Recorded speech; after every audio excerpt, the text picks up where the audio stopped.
independent therapists share. It's almost like a co-working space. The owner has one staff that does all the scheduling and maintenance. And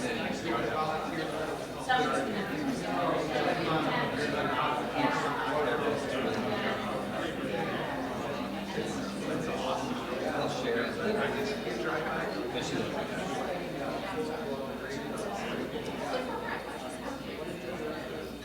and the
basically just a giant grant.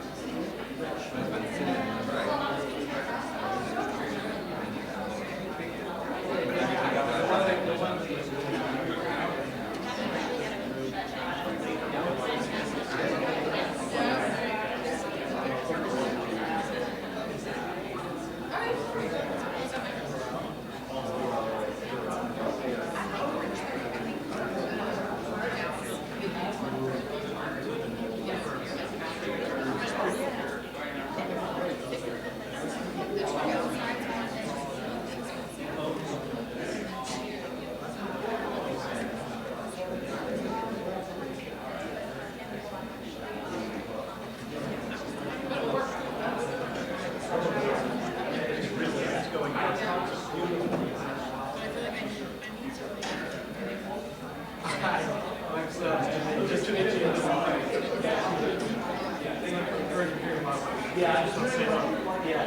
Good afternoon, everybody. Good afternoon. My name is Joy Vergara. I'm from UIC Center for Student Involvement. We'll get started shortly, but for those that are here with their class, we will be opening up the back wall for rows of seats if you don't have a seat yet. So please be patient and we'll get started shortly. So for those that are just checking in, thank you.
Two, two, two.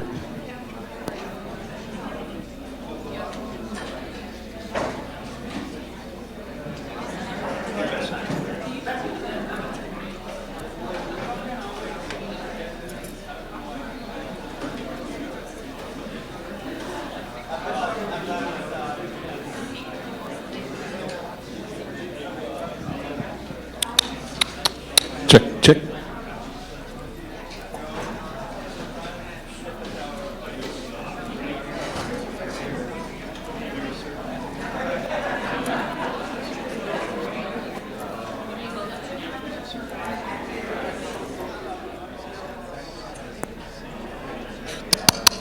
Check, check.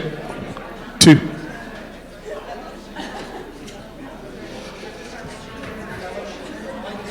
Check, two, two, three, check, check.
Hello, everyone. We're going to go ahead and get started. Feel free to continue going through the line to get food and checking in the back. So welcome, everyone, to our Interfaith Week keynote speaker event. My name is Rebecca Sire. I am the Director of Campus Ministry at the St. John Paul II Newman Center and also part of the Religious Workers Association here at the UIC. So just want to welcome you all and thank you for coming. This event is part of our annual Interfaith Week, which we started off yesterday, and there's a bunch of events that are happening throughout the rest of the week, so I encourage you to pick up the pamphlet in the back at the registration table to check out the other events that were happening this week as a part of Interfaith Week, and all of our events have free food, so make sure you check those out as well. We wanted to give a quick shout out to the Center for Student Involvement for helping support this event today and all the events throughout the Interfaith Week, as well as our Interfaith Planning Committee. So if you guys want to give a round of applause for them, we want to thank them for this. Also, after the talk today, we will be doing a little bit of question and answer session. So there are note cards on your table. So if there's any question that comes up during the talk or even after, feel free to jot those down in the note cards, and members of the staff will come around and collect those when we do the Q&A session. So again, note cards on the table if you have any questions that come up for Eboo at the end. So let me introduce our speaker. Eboo Patel is the founder and president of Interfaith Youth Corps, a nonprofit organization that is working to make interfaith cooperation a social norm in America. He is the author of 4 books and dozens of articles and has spoken on more than 150 campuses and served on President Obama's inaugural Faith Council. A key figure on issues of religious diversity and democracy, Eboo was named one of America's best leaders by U.S. News and World Report in 2009. He is the author of Acts of Faith, The Story of an American Muslim, The Struggle for the Soul of a Generation, Sacred Ground, Pluralism, Prejudice, and the Promise of America, Interfaith Leadership, A Primer, and Out of Many Faiths, Religious Diversity and the American Promise. He also publishes a regular blog for Inside Higher Ed called Conversations on Diversity. Eboo holds a doctorate in the sociology of religion from Oxford University, where he studied on a Rhodes Scholarship. He has been awarded several awards, including honorary degrees from 15 colleges. Eboo lives in Chicago with his wife and 2 sons. He is a diehard fan of Notre Dame football, Wilco, and really good coffee. So please join me in welcoming our speaker, Eboo Patel.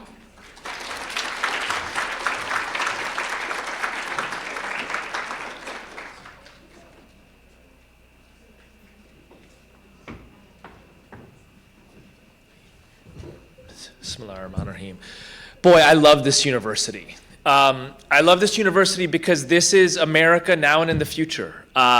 I had the great opportunity to give the commencement for the Honors College this past May. Was it this year?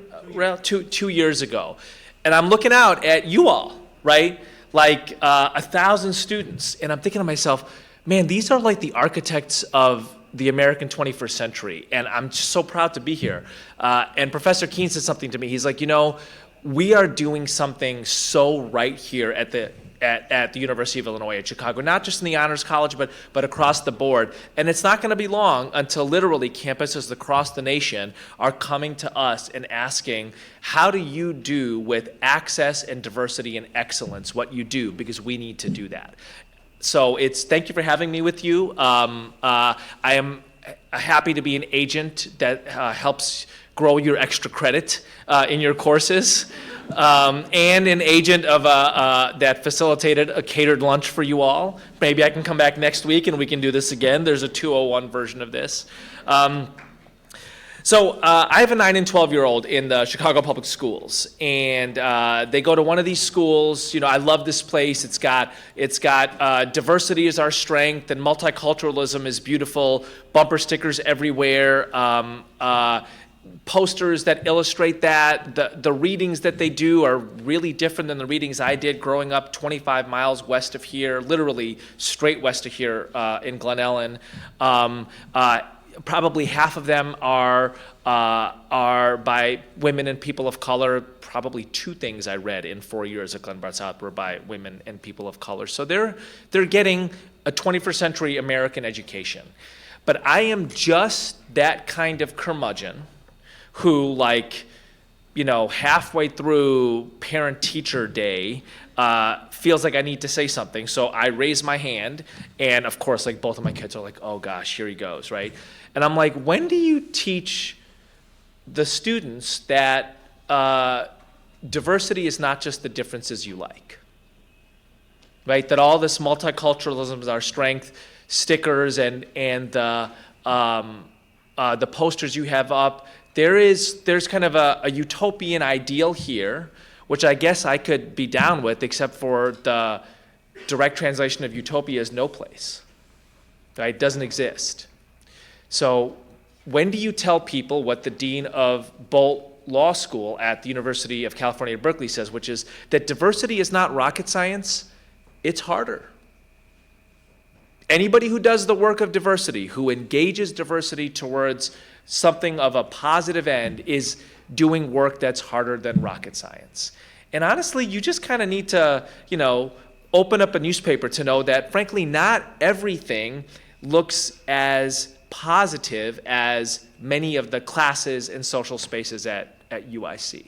Not all places around the world that are diverse are naturally in harmony.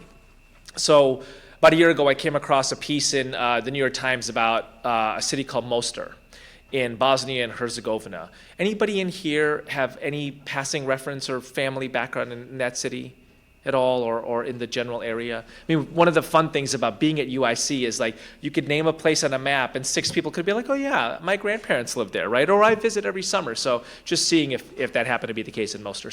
So frankly, most of what I know comes from this article, so please, I'm not an expert, I'm simply reporting what this reporter reported. But it struck me because it's an example of just how hard diversity is and how it doesn't always lead to beautiful things.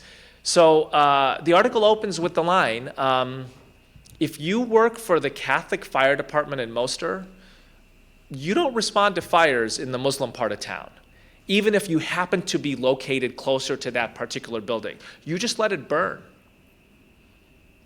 If you work for the Muslim fire department in Mostar, you don't respond to burning buildings in the Catholic part of town, even if the building that happens to be burning is closer because of where you happen to be located. You just let it burn.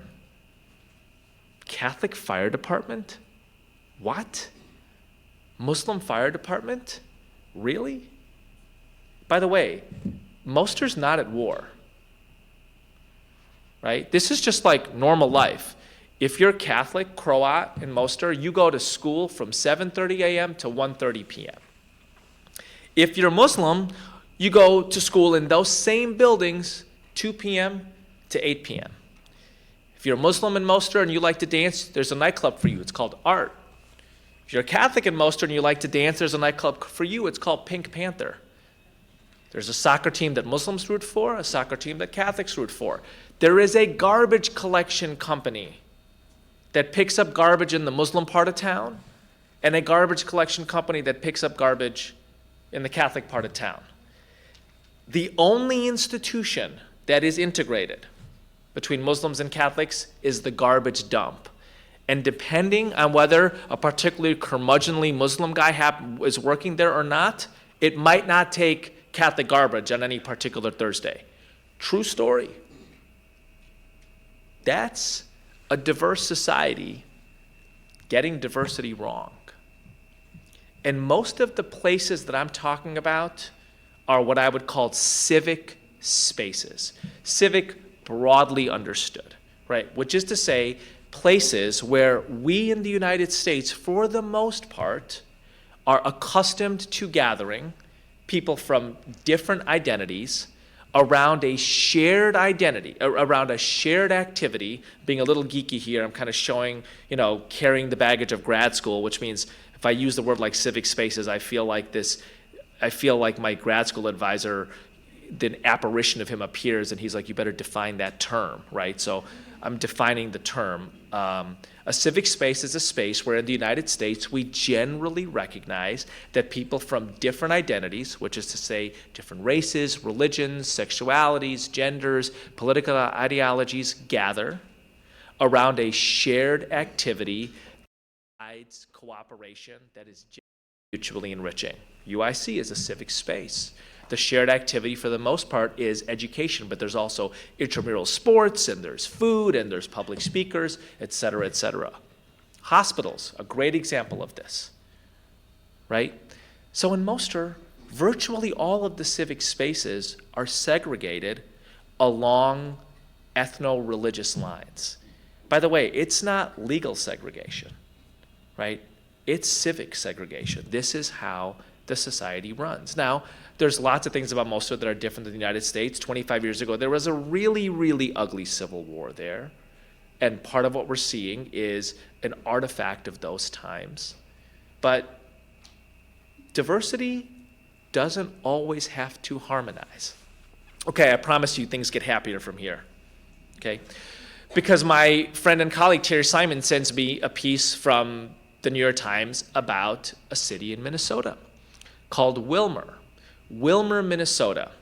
Population of 21,000 people, which means it's probably smaller than UIC, right? In fact, it is smaller than UIC. My friend Kevin just nodded vigorously. Willmar, unbelievably, has resettled refugees from over 24 countries in the last 20 years. Tom Friedman, the New York Times columnist who wrote this piece, was like, my aunt and uncle used to be the diversity in Willmar, right? These two Jewish people used to be the diversity in Willmar. Now you walk into the lobby of Willmar Public High School and there's a big world map that has pins for the 30 nations the different students are at. First year orientation, Willmar Public High School directly and positively engages that diversity. What's the story of your journey to the United States? What are your hopes for your time at Willmar High School? Here are the various programs that you can be a part of that help you be your best, help this high school be its best, help their classmates be their best, help Willmar be its best. Willmar's political, civic, and business leaders have figured out that this is Willmar. Now and into the future, this is our customer base. These are our citizens. These are the people who are our future civic and business talents. So you know what they do? The businesses in Willmar invest in an entrepreneurship program. $1,000 each, 50 small businesses. All these high school students, doesn't matter if you're from Somalia or Sudan or Bhutan or Nepalese, doesn't matter if you read at a third grade level or if you read at a college level, you get a chance to put together a business plan for a business in this entrepreneurship contest. And the best part is the best ones get funded.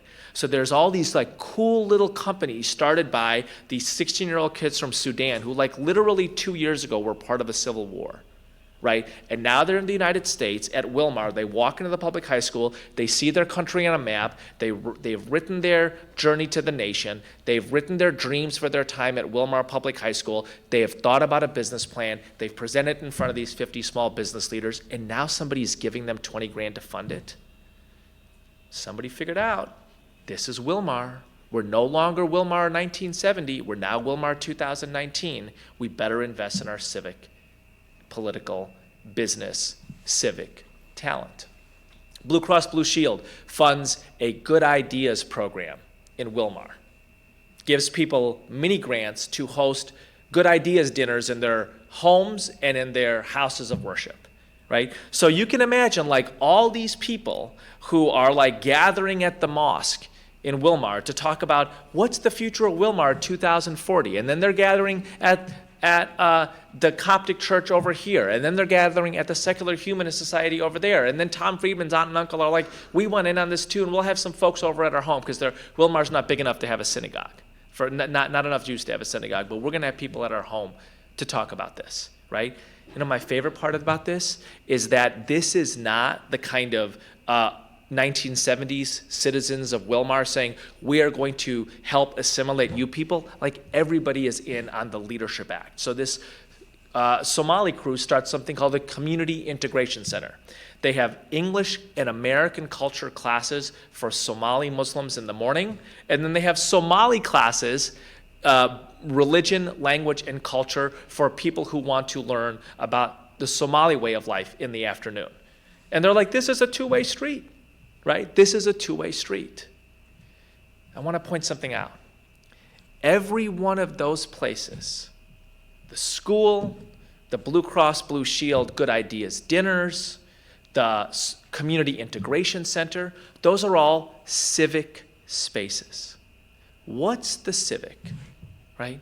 The civic are spaces where we generally understand people from diverse backgrounds coming together in a shared activity that guides cooperation that is generally for our mutual enrichment. The civic leaders of Mostar have built a set of civic spaces, nightclubs, schools, fire departments, and the like, that segregate, that are around ethno-religious lines. The civic leaders of Mostar knew that that could happen if they were not proactive about it. And so they got proactive about it, and they built their civic spaces, their high school, their community integration center, their good ideas dinner, their entrepreneurship contests in a way that bring people together to achieve something that we at IFYC called pluralism. So allow me to be geeky for just a second and define a couple of other terms here. So we take our ideas about this from a scholar at Harvard named Diana Eck, who says, very simply, but very helpfully, I think, that diversity is just a demographic fact. Right? It's just the fact of people from different backgrounds in close quarters. The term diversity says nothing about the way people relate to each other. Diversity can just as easily be a civil war as it can be a potluck dinner. Right? It's just a fact. Pluralism is an achievement. Pluralism is the positive, constructive, proactive engagement of diversity.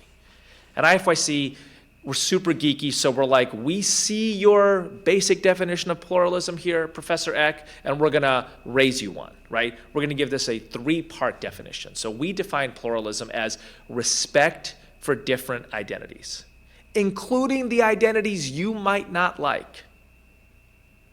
Everybody but like Nazis and terrorists have a right to their identity. Do you understand what I'm saying? That's a really hard thing. It's a really hard thing, but people have a right to their identity. You don't have to like it, but a huge part of having a diverse society is respect for a range of identities. Second is relationships between different communities. And the third thing is a commitment to the common good. So this is our 3-part definition of pluralism. And as I look at what the folks at Wilmar have done, they've built civic spaces that seek to achieve pluralism, right? All of those buttons on that big world map, we respect where you're from. We respect where you're from. Those classes that bring people together to get to know each other, right? Relationships between communities, that community integration center, those good ideas dinner, what's the future of Wilmar gonna look like? That's the common good. We all have a stake in that. They are building civic spaces that model pluralism, and in my mind, even better, because this is what we do at IFYC, nurturing leaders who will build even better civic spaces in the future. I'm about to give you my best line in 10 years. Are you ready for this? It's not going to get any better than this, right? My best line: bridges don't fall from the sky and they don't rise from the ground. People build them. Okay, I kind of get it. It's a B+. I'm trying, okay? Bridges don't fall from the sky and they don't rise from the ground. People build them. If you want spaces where people's identities are like in bridged cooperation, you got to build that space, right? I mean, the world map at Wilmar Public High School didn't just appear from the sky. The principal, Paul Schmitz, was like, we got to do something that recognizes and respects where our students come from. What do we do? And they created that idea, right? That entrepreneurship program didn't rise from the ground. Business leaders are like, you know what? We are going to need new businesses in the future in this town. And they're probably not going to be ideas we have because Wilmar looks different. So let's fund these young people to come up with these new ideas. Somebody had that idea. And then you know what? They anteed up. They put $1,000 on the table. You know, my parents owned small businesses when I was growing up. That's like something, right? Like that's like, I believe in this town. I believe in you, right? So part of what strikes me about both Wilmar and Mostar is that a really significant dimension of the diversity present is religious diversity. So because you guys are so awesome at UIC, this is probably not the case for you. But I'll tell you something, I'm on 20 or 25 college campuses a year, and one of my favorite questions to ask on these college campuses, generally of administrators who are like super proud of how woke they are, is, you know, tell me how much of your first year orientation focuses on identity and diversity issues. And somebody will be like 50%, you know, and we like fought the provost for that, blah, blah, blah, blah, blah, right? They're like really proud of themselves. I'm like, that's great, right? I mean, that's like, we're gonna need that to build a genuine multicultural democracy in the 21st century. And then I'm like, so how much of your first year orientation, you know, here at, you know, whatever, some fancy place I happen to be at, Washington University or Amherst or something, how much of your first year orientation focuses on religious diversity? And all of a sudden they're like doing one of these things. And I'm like, oh, you mean none? Right? All you like brilliant minds here at WashU, like you haven't gotten around to noticing that the United States is the most religiously diverse nation in human history at a time of like really ugly Islamophobia, anti-Semitism, and all kinds of other bigotries, at a time of really deep divides that cleave largely along religious lines, in a moment in which there are religiously driven wars in no small number of other places in the world. I mean, you haven't gotten around to noticing how important religious diversity is? That's interesting. Because in Mostar, the way that society is divided up is along ethno-religious lines. And if you were to kind of do one of these around the globe and ask the question, what's the greatest dividing line in these various societies? I bet you religion's top 3 in lots of them. We in the United States have diaspora groups from virtually every one of those societies right here. So how are we going to build an interfaith America if we don't pay attention to religious diversity? I think that it is useful to recognize that, you know, of all the things that this nation gets wrong, you know, and I don't think the sins and the crimes should be whitewashed. Slavery, segregation, women couldn't vote until 1920. I mean, the list goes on, and we should remember and correct. And I think we should also recognize that there's something that the founders and some folks before the founders did mostly right, and that is that they imagined the possibility of a religiously diverse democracy. It's kind of stunning, right? Because most Enlightenment thinkers and much of European history, you know, of course, the United States in part grows out of that general civilization. Many Enlightenment thinkers and much of European history kind of cuts against that. So Jean-Jacques Rousseau, the French philosopher, famously says, how can you live with somebody you know is damned, right? European nations, for 100 plus years before the United States is formally founded, organized themselves around religious communities. France is for the Catholics, England is for Protestants, more specifically Anglicans, right? Church of England, and on and on and on. And that's not the way George Washington and Thomas Jefferson and Benjamin Franklin and James Madison and that whole crew saw things. And part they grow out of John Locke, but they improve on John Locke, who had a lot of bigotry against Catholics and a few others, right? they imagine really the world's first mass religiously diverse democracy. Now, in one of what I think is the great documents in American history, a Jewish leader writes to George Washington in 1790, 1791. Think about that for a second, right? There are Jews in the United States in the late 18th century. That's kind of remarkable, right? So this guy, Moses Sessions, writes to George Washington in 1790, 1791, and he basically says, hey, probably doesn't say hey, actually.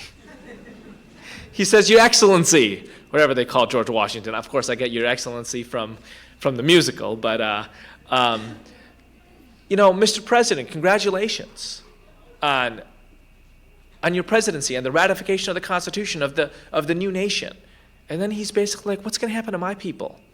We Jews who've been hunted and hounded and hated for generations in Europe, what of us?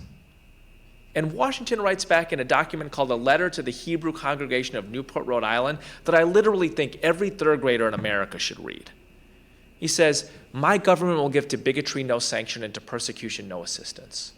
May the children of the stock of Abraham sit in safety under their own vine and fig. Let there be none to make them afraid. He ends the document with this line, may the Lord of all mercies scatter light and not darkness.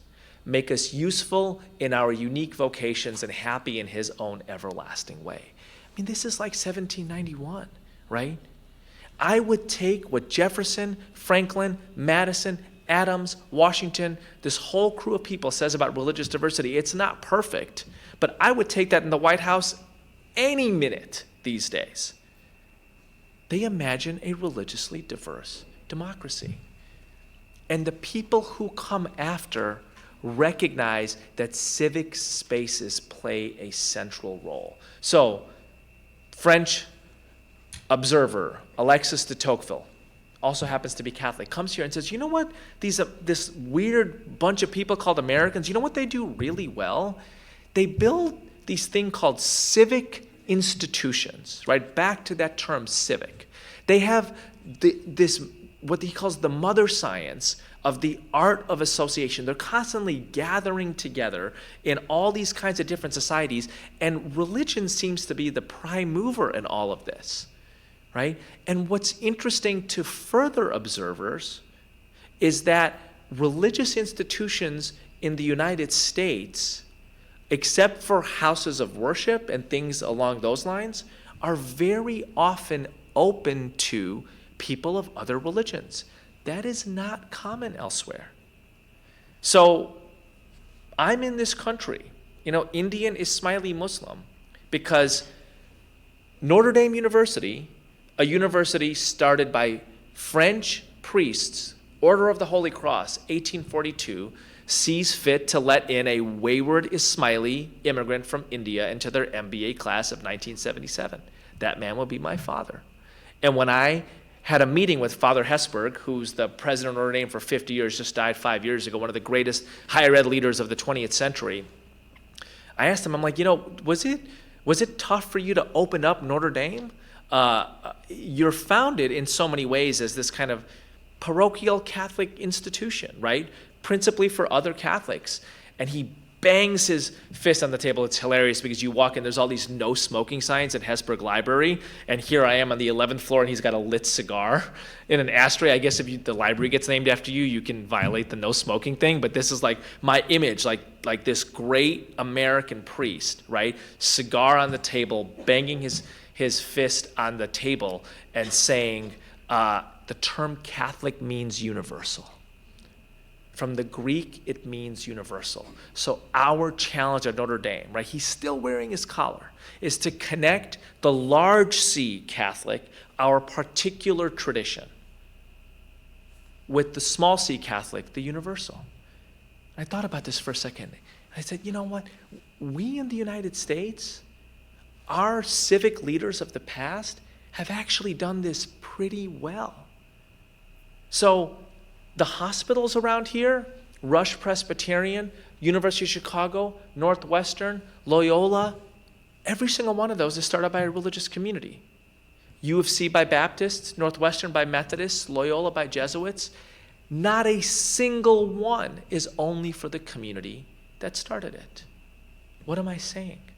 That part of the genius of American society is that if different identity groups, in this case, religious identity groups, are given their freedom and dignity, they will build institutions that build up the rest of the society. They will do it in ways that express the inspiration of their particular heritage, view of God, identity, etc., and do it in ways that welcome people from all different backgrounds. So here's the question, right? That's, in a way, what we inherit from the past. So what's the future look like? Right? What civic institutions are you building? Some of you, I am sure, with the inspiration of your Jewish, Muslim, Baha'i, Catholic, evangelical, Jain traditions. What does it look like to be the Hindu that builds an organization out of your Hindu inspiration that serves all kinds of people? And when somebody's like, well, wait a second, aren't you Hindu? Like, so why are there Muslims and Catholics and atheists here? Your response is, because I am Hindu. Because this is what being a Hindu means to me. And by the way, my parents are educated in Catholic institutions in the United States. They went to, the hospital wing where I was born was built by a philanthropist who was Quaker. My doctor was Jewish. In other words, we have all benefited from a society in which people from different identities contribute and cooperate. What does it look like to build the 21st century version of that? So I want to give you an actual kind of story, which for me powerfully illustrates this. Anybody read the book Outcasts United? Awesome book. You read it? Awesome book, right? So it's about this little town in Georgia, 20 miles east of Atlanta. It's called Clarkston. And, one of these kind of Mayberry type places, right? Very white and Christian until like 1990. And then it gets diverse. And it gets diverse really, really fast. It becomes like Wilmar, right? Like a dozen, 15, 20 refugee groups, literally a third of them who have been in civil wars with each other, are resettled in Clarkston. It changes like this. And there's all kinds of ugliness between these different groups, between those groups and the majority white population, at least majority white for a couple more years, and then the indigenous African American population. These kids play soccer. The mayor says that the green fields in Clarkston are just for baseball. I mean, just like, that's not even like veiled racism. That's just like straight up racism, right? So one day, this young woman, Luma Mufla, Jordanian Muslim immigrant, comes to the United States for college, gets a degree from Smith. She is driving home from the Middle Eastern grocery, going back to Decatur, which is this kind of crunchy college town outside of Atlanta. And she thinks to herself, why is there a Middle Eastern grocery in Decatur, in Clarkston, Georgia? What's up with this town, right? She takes a wrong turn and she sees this group of people, like literally a UN poster, kicking a soccer ball around on a field. And she was a soccer player at Smith. And she watches these kids for like 30 minutes. And the funny thing is, she's a soccer coach in Decatur, which is this kind of upper middle class community at the YMCA there for a bunch of kids whose parents complain all the time to her. And I'm reading this, I'm like, boy, am I that parent? I kind of am that parent, right? And she stands outside this field in Clarkston, and these kids are just kicking the soccer ball around with like unabandoned joy. And she says, can I play? And they're kind of like, you're a girl. She tells one of them, stand in the goal, and she whizzes the soccer ball like within an inch of his head. And they're like, okay, you can play, right? And she gets to know these kids. They're Iraqis and they're Iranians. They're from North Sudan and South Sudan. They're from East Africa and West Africa. They're from tribal communities in India. They're Ahmadis from Pakistan. They're from Nepal. And they're like literally like 12 different ethnic groups, right? And she's like, we're going to have a soccer team. And we're going to win championships against the kind of upper middle class kids that I coach 10 miles away. And she builds this soccer program.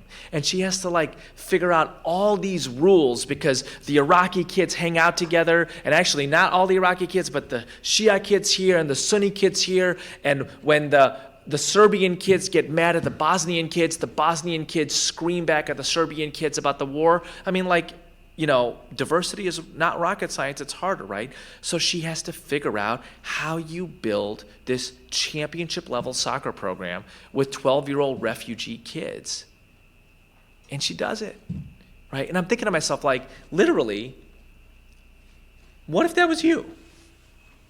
What if that's you in your car, right? And you're driving around and you see this group of kids, a United Nations poster, just like kicking around a soccer ball with unabandoned joy.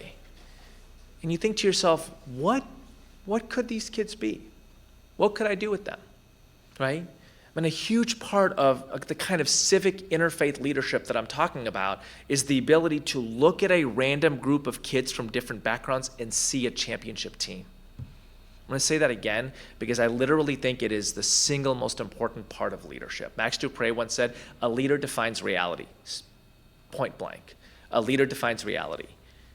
Luma Mufla sees this random ragtag group of refugee kids, the kind of kids who walk into school in these schools and teachers are like, oh man, I got these kids, right?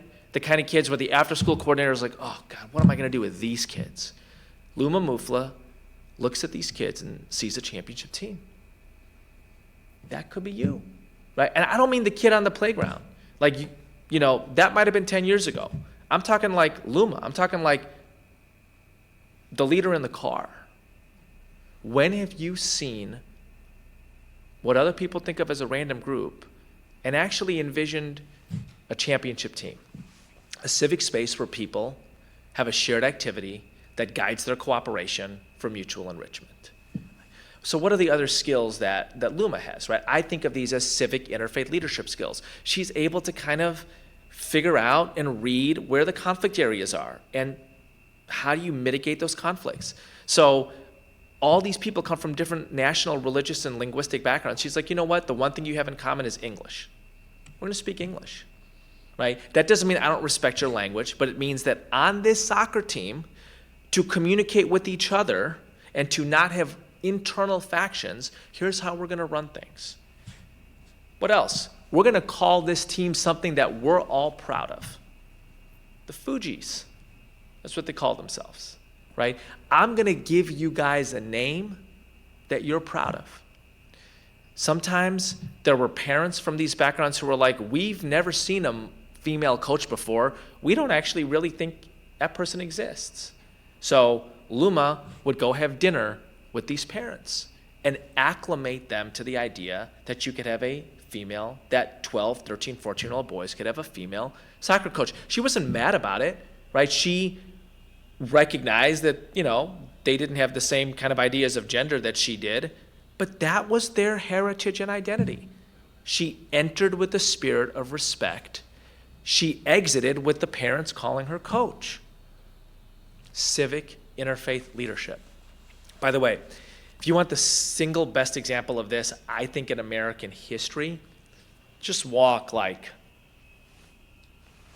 500 feet south. Jane Addams Museum. Like if I had to name one hero that I have in American history, it would be Jane Addams. And it's because she builds civic spaces that change a nation. She does her work at a time that's actually scarily like ours, right? A time of profound economic polarization, a time when the economy is shifting from an agrarian economy to an industrial economy in the manner that we're shifting from industrial to knowledge and tech, high levels of immigration, kind of crazy national level politics, ugly movements of racism, and right here, literally 500 miles south, she builds what she calls a cathedral of humanity, Hull House, and says, This institution is going to lift up the people of this area, one of the highest, most diverse areas in the nation, right here, late 19th, early 20th century. You go to Hull House Museum and you'll see a map, right? These Hull House sociologists, all women, by the way, like literally every single one, women, right? These Hull House sociologists have gone door to door and they've done a mapping of the religious and ethnic backgrounds of every household. They figure out that there are 3 bathtubs for 3,000 residents. So there's all kinds of like filth-related diseases. So you know what they do? They build public baths. They figure out that there's only 1,000 seats for school children, but there's 3,000 school-aged children. So you know what they do? They build a school.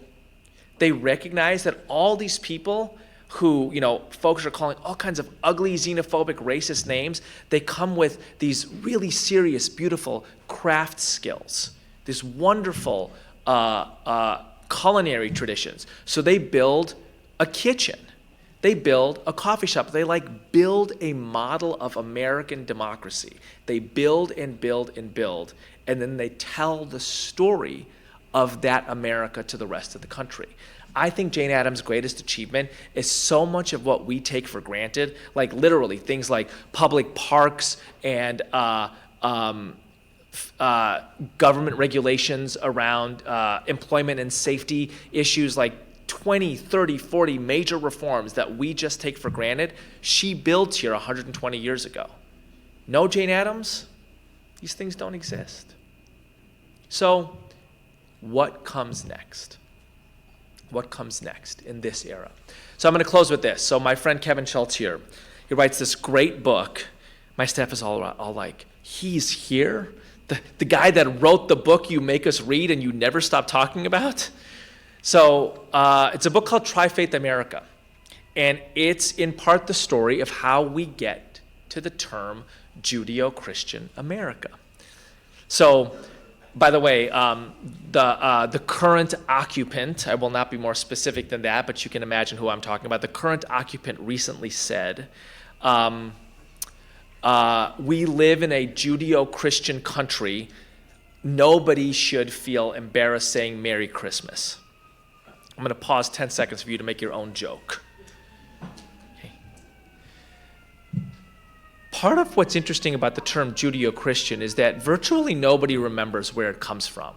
It's gotten so woven into the cultural fabric of America that we think that it was etched on Plymouth Rock when the Pilgrims arrived.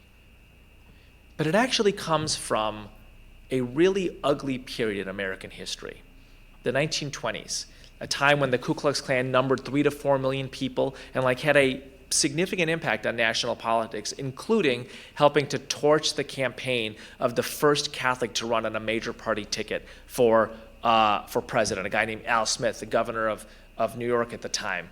People would say Al Smith is going to send a single word to the Pope when he wins: unpack. Right? He built the tunnel heading into Manhattan to sneak the Pope into the country. Just like crazy but ugly anti-Catholic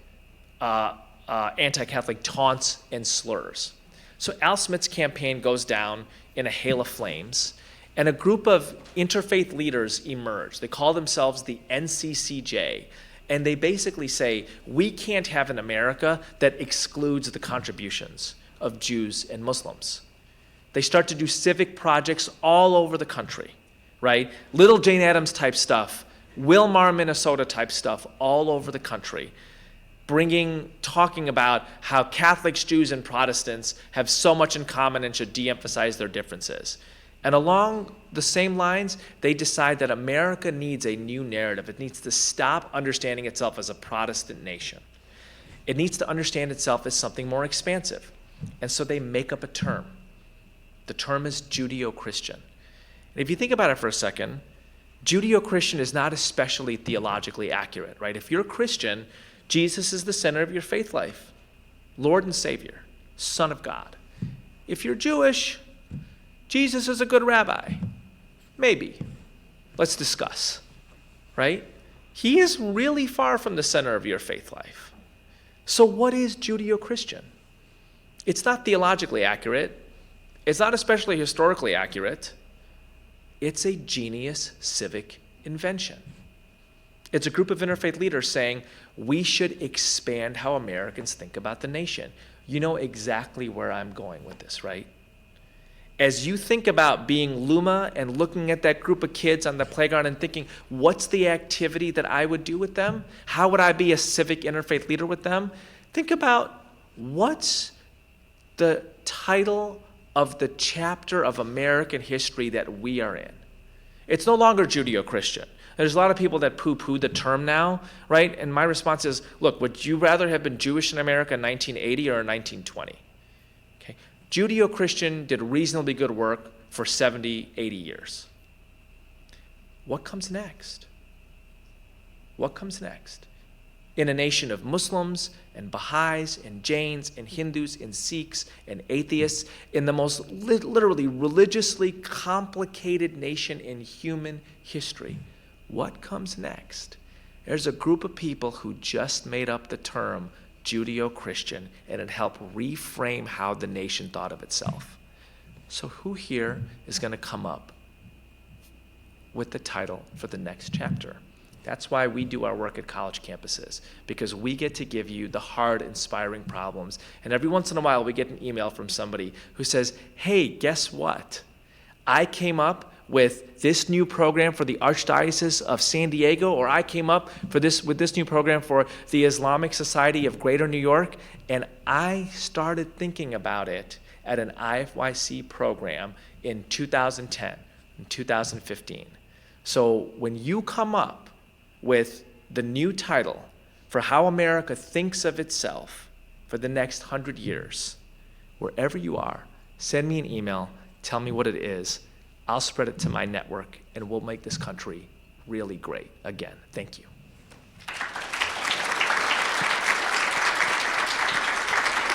Thank you, Eboo. So now I know some of you guys have class, so if you need to leave, that's totally fine, but we're going to move into the Q&A portion of this event. So if you have questions written down in your cards, if you can just hold them up in the air, someone from our staff will come around and pick them up. But if anyone has a question that they would like to ask right now, you can just raise your hand and I'll come over with the mic. Otherwise, we'll pick up the cards. So does anybody have any questions for Eboo?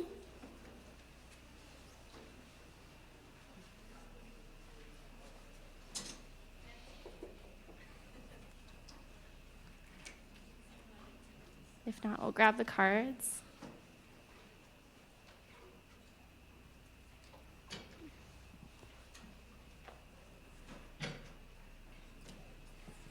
Okay, so our first question is, what are important things to talk about in interfaith dialogue? Yeah.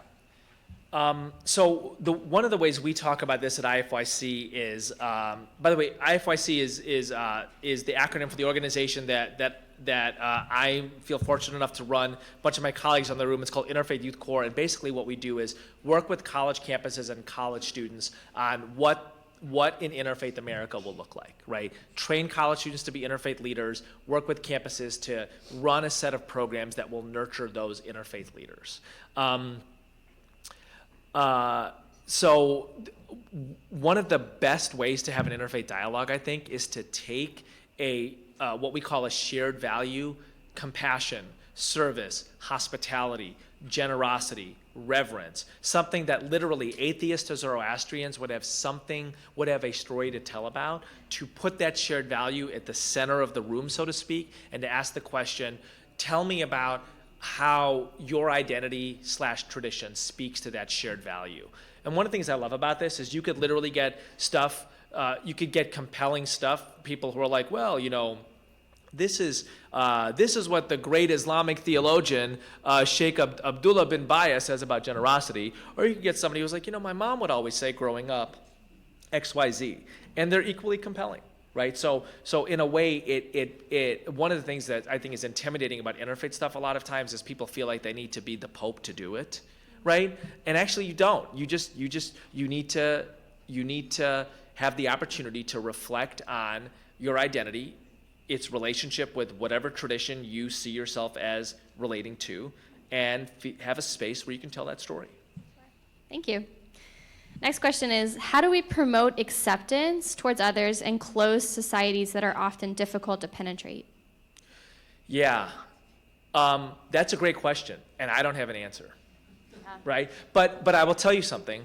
This is exactly why we do this work on college campuses, right? Because if whoever asked that question, right, is going to be a lot better at it than I am, a lot better, right? And so one of the things I love about campuses and I love about working with smart young people is if today was the first day you heard the term interfaith leader, if today was the first day you thought of Jane Addams as an interfaith leader, right?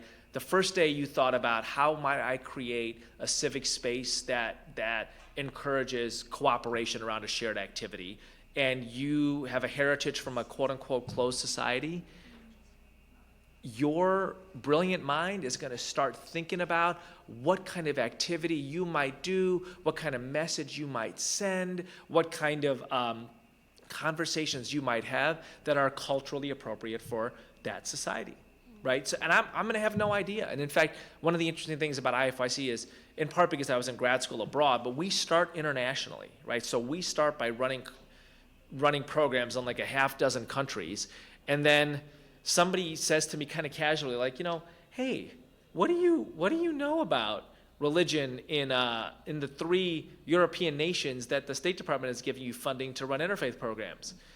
And I paused for a long time, and the person was like, I didn't think you knew that much. I was like, yeah, actually, I don't know that much. And if you're going to deal with something as powerful as religious identity, you should probably know a little bit about the context in which you're dealing with it. Right? And so whoever asked that question, you're going to know a lot more about that context than I will. And you're going to be a lot smarter about how to navigate it, right? And I would love to see I have an American story about interfaith cooperation, interfaith leadership, but there's literally, people are like, is that American exceptionalism? I'm like, yeah, I'm an American exceptionalist. And if I was Kenyan, I'd be a Kenyan exceptionalist. And if I was Saudi, I'd be a Saudi exceptionalist. Right? Which is to say that I think my parents are the best parents in the world. If I had different parents, I would think they were the best parents in the world. Right? I am really happy to tell a positive, inspiring story of my background. My goal is not to tell you my background's the best. My goal is to encourage you to tell a positive, inspiring story of your background. Right? For you to think that your heritage, your parents, etc., are the best, and a situation that you can navigate positively to make better. Thank you. The next question, what is your advice for navigating religious diversity when beliefs directly conflict or can cause harm? Yeah, so those are two different things, right? Conflict and cause harm are two different things. So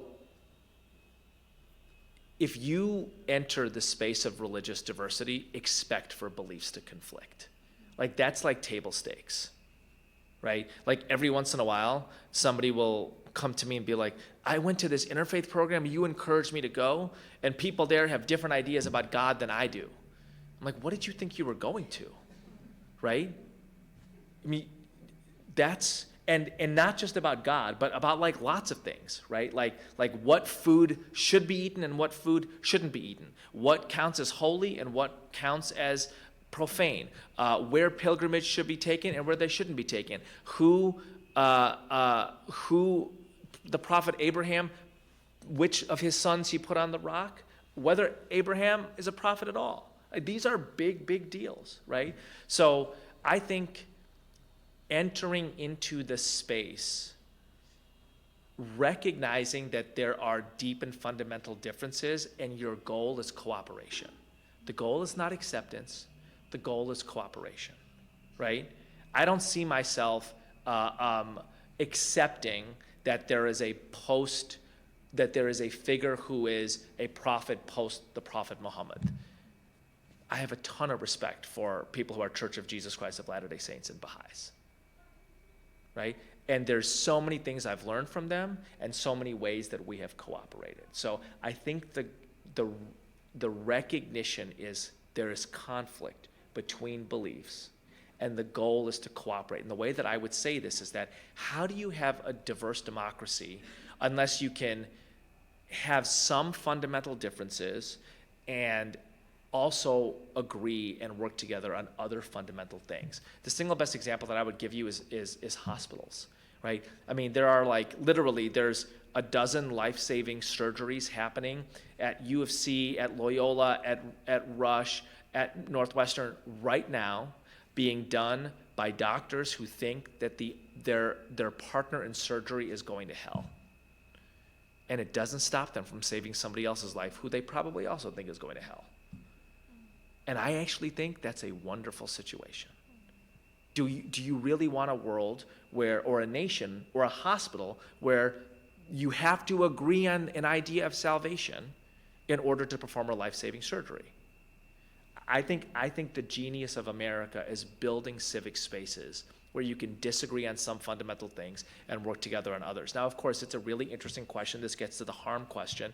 What counts as a belief that people are unwilling to engage with, right? I think people have their own lines on that. Mine are pretty broad, right? So my line on this is I'm not buying a brownie from the KKK bake sale. I'm talking to and working with everyone else. Right. So I think that people make their own decisions about what harm is. I would encourage that. There have been times in my life when those lines have been narrower. I am glad people encouraged me to draw them broader. Thank you. I think we have time for one more question, if anyone has a question.